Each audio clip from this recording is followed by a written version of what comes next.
السلام علیکم دوستوں، میں ہوں آصف رضا اور آپ دیکھ رہے ہیں میرا یوٹیوب چینل۔ دوستوں، میں ہمیشہ آپ سے کہتا ہوں کہ اگر میرا آرٹیکل پسند آئے تو اس کو لائک ضرور کیجیے گا۔ میں نے کچھ افسانے لکھے ہیں جن کو میں وقتاً فوقتاً اپلوڈ کرتا رہوں گا، کہ وہ مزاحیہ ہو، طنز و مزاح ہو، یا اس کے اندر کوئی مورل آف دا اسٹوری بھی ہو۔ شروع کرتے ہیں آج کا۔ یہ ایک افسانہ ہے جو میں نے لکھا، اخبار میں چھپا بھی تھا، تو میں اس کو شروع کرتا ہوں۔ اس کا نام ہے دھنک کی پھوار۔ مسز ریاض، آپ کچھ کھائیں تو۔ یہ سب چیزیں نوشین نے خود تیار کی ہیں۔ نوشین کی امی مہمانوں کے سامنے بچھی جا رہی تھی۔ بہت بہت شکریہ بیگم اکرام، سب چیزیں بہت مزے کی بنے ہیں، آپ نوشین بیٹی کو تو بلائیں، مسز ریاض نے کہا۔ افشاں، ذرا باجی کو لے کے آؤ، امی نے چھوٹی بیٹی سے کہا۔ کچھ دیر کے بعد نوشین کمرے میں داخل ہوئی۔ ایک دم خاموشی چھا گئی۔ مہمان خواتین کے چہرے اتر گئے۔ کالی رنگت والی ڈاکٹر نوشین ان کے وہم و گمان میں بھی حسینہ تھی، لہٰذا وہ جلدی رخصت ہو گئے۔ لڑکا پڑھا لکھا تھا، اپنا کاروبار کرتا تھا۔ اس رشتے کے لیے بیگم اکرام نے خالہ بھی کی خدمات لی تھی، مگر انہوں نے خالہ کو پہلے ہی بتا دیا تھا کہ وہ لڑکے والوں سے نوشین کی رنگت کا ضرور ذکر کر دیں، لیکن خالہ بھی اپنے کمیشن کے چکر میں یہ بات خاص طور پر گول کر گئی۔ مہمانوں کے جانے کے بعد گھر کی فضا بوجھل سی ہو گئی۔ والدین اپنی بیٹی کا دکھ سمجھتے تھے اور وہ خود بھی دکھی تھے۔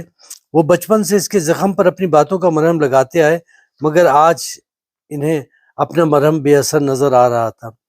جوانی میں قدم رکھتے ہی والدین کو بیٹیوں کے ہاتھ پیلے کرنے کی فکر لگ جاتی ہے، اور اگر لڑکی میں کوئی نسخ ہو تو یہ فکر دگنی ہو جاتی ہے۔ صاحب حیثیت لوگ تو نوٹوں کے ڈھیر میں اپنی بیٹی کا ہر عیب چھپا لیتے ہیں، مگر کیا کریں وہ غریب والدین جو جہیز تو دینا دور کی بات، اس کے بارے میں سوچ بھی نہیں سکتے۔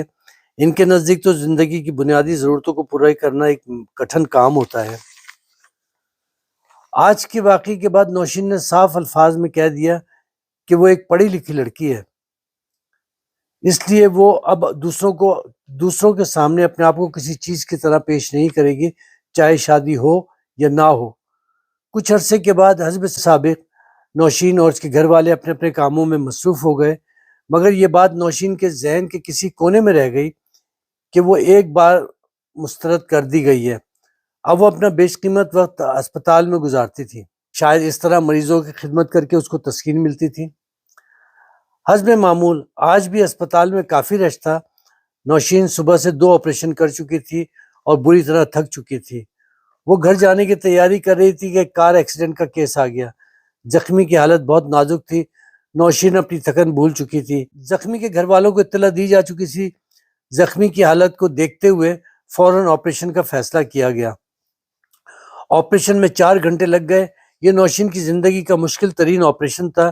یوں تو نوشین ہمیشہ خدا سے اپنے کامیابی اور مریض کی زندگی کی دعائیں مانگا کرتی تھی، مگر آج وہ مسلسل دعا مانگ رہی تھی کہ خدایا کسی کے گھر کا یہ چراغ بجھنے نہ پائے۔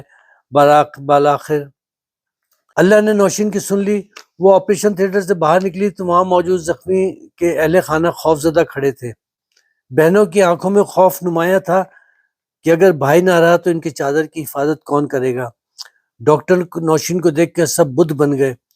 نوشین مسکراتی ہوئی زخمی کی ماں کے پاس آئی، ان کا ہاتھ تھام کے بولی، آنٹی آپ فکر نہ کریں، آپ کا بیٹا اب خطرے سے باہر ہے، آپریشن کامیاب ہو گیا، وہ آپ کا سہارا ہے۔ اللہ نیک بندوں کا امتحان ضرور لیتا ہے، مگر انہیں بے سہارا نہیں کرتا۔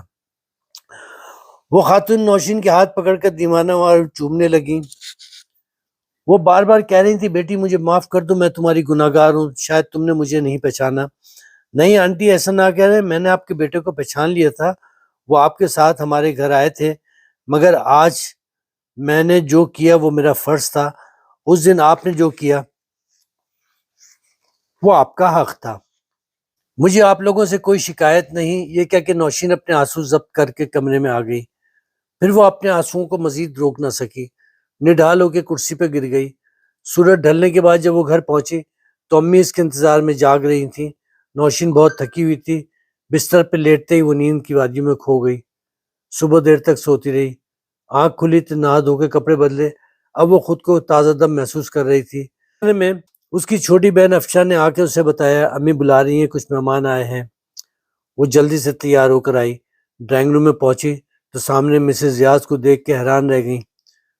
انہوں نے نوشین کو دیکھتے ہی گلے سے لگا لیا اور بولی نوشین بیٹا تم نے ہمیں خوبصورت اور خوب سیرت کا فرق اچھی طرح سمجھا دیا، کیا تم ہماری بہو بنو گی؟ یہ سنتے ہی نوشین کی آنکھوں سے آنسو جاری ہو گئے اور اس نے خوشی سے ہاں کر دی. تو دوستوں بتائیے کہ افسانہ کیسا لگا، یہ مختصر افسانہ. اور میں کوشش تو یہی کرتا ہوں کہ کوئی نہ کوئی ٹاپک جس پہ میں لکھوں وہ ہمارے معاشرے میں ہی ہو، ہماری سوسائٹی سے اس کا تعلق ہو، اور اگر افسانہ ہے تو اس میں کوئی سبق ہو، اور تحریر ہے تو مزاحیہ ہو تاکہ آپ کے چہرے پہ مسکراہٹ آ جائے. تو میں امید کرتا ہوں کہ آپ کو یہ تحریر پسند آئی ہوگی. تو اب اجازت دیجیے، پھر انشاءاللہ ملتے ہیں اپنی اگلی تحریر کے ساتھ. خدا حافظ، اللہ نگہبان.